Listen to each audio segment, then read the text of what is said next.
नमस्कार दोस्तों, जय श्री कृष्ण। मेरे YouTube चैनल में आपका बहुत बहुत स्वागत है। आज के इस वीडियो में मैं आपको बहुत ही प्राचीन और पारंपरिक कथा सुना रहा हूँ। इसका नाम है इल्ली और घुन की कथा। ऐसा माना जाता है कि कार्तिक मास की जब भी कथा सुनते हैं तो इन कथाओं को ज़रूर सुनना चाहिए। तो दोस्तों, आइए सुनते हैं इल्ली और घुन की कथा।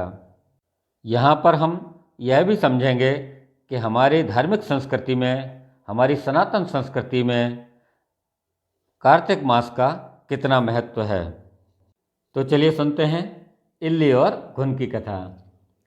एक इल्ली थी और एक घुन था।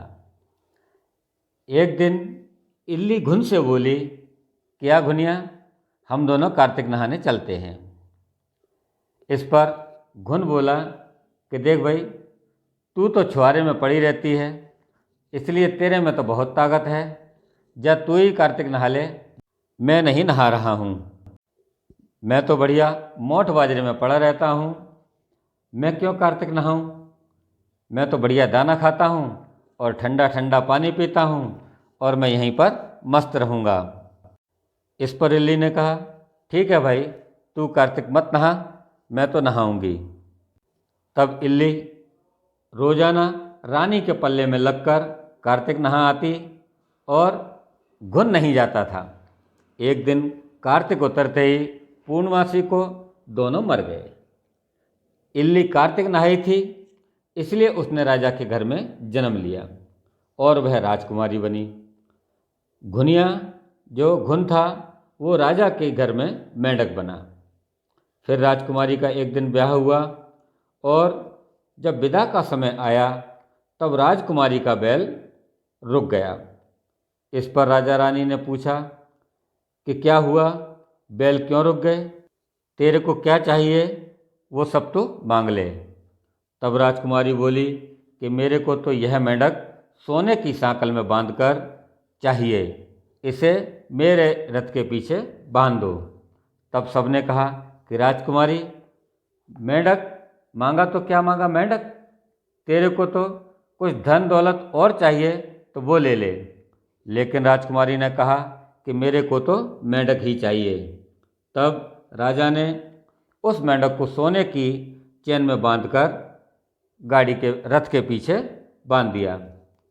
जैसे ही राजकुमारी महलों में पहुंची तब उसने उस मेंढक को सीढ़ी के नीचे बांध दिया। जब भी राजकुमारी सीढ़ियों से नीचे ऊपर उतरती चढ़ती तब मेंढक कहता कि ए चटको मटको श्याम सुंदरी, थोड़ा पानी पिला दे। तब राजकुमारी कहती थी कि तू कार्तिक नहा ले।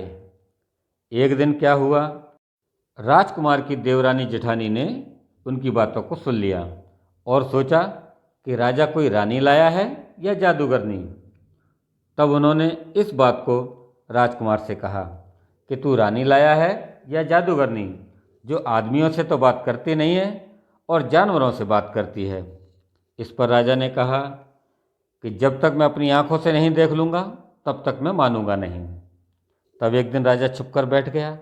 राजकुमारी महलों से उतरी तो फिर मेंढक ने वही कहा और रानी ने भी उसे वही जवाब दिया। तब राजा तलवार लेकर खड़ा हो गया और कहा कि तू मेंढक से क्या बात करती है, सच्ची सच्ची बता, नहीं तो मैं आज तलवार से तुझको काट दूंगा। इस पर रानी बोली कि पिछले जन्म में मैं एक इल्ली थी और यह एक घुन था। इससे मैंने कहा था कि आ, हम दोनों कार्तिक नहा लेते हैं। यह तो नहाया नहीं और मैंने कार्तिक नहा लिया था, इसलिए हम दोनों पिछले जन्म की बात करते हैं। इसने कार्तिक नहाया नहीं था तो इसको मेंढक का जन्म मिला। मैं रानी के पल्ले में लिपटकर कार्तिक स्नान कराती थी, इसलिए मैं राजकुमारी बनी। इस पर राजा ने कहा कि कार्तिक में गंगा स्नान नहाने का इतना ही फल होता है तो हम दोनों ही जोड़े से कार्तिक नहाएंगे और खूब दान पुण्य करेंगे, जिससे हमें आगे इससे भी ज़्यादा फल मिलेगा। तब दोनों कार्तिक नहाने लगे और दोनों के कार्तिक नहाने से राजा के घर में खूब सारी धन संपत्ति हो गई। हे कार्तिक महाराज, जैसा आपने इल्ली को दिया वैसा सबको देना, जैसा घुन को दिया ऐसा किसी को न देना। बोलो कार्तिक महाराज की जय। तो दोस्तों, यह थी कार्तिक मास में सुनी जाने वाली इल्ली और घुन की कथा।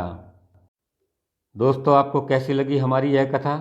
आप हमें कमेंट बॉक्स में जाकर अवश्य लिखें। और आपने यदि हमारे चैनल को अभी तक सब्सक्राइब नहीं किया हो तो आप इसे आज ही सब्सक्राइब कर लें और बेल आइकन को प्रेस करके इसके नोटिफिकेशन को ऑन कर लें। हमारे इस वीडियो को लाइक करें, शेयर करें और हमारे चैनल को सब्सक्राइब अवश्य करें। धन्यवाद। जय श्री कृष्ण।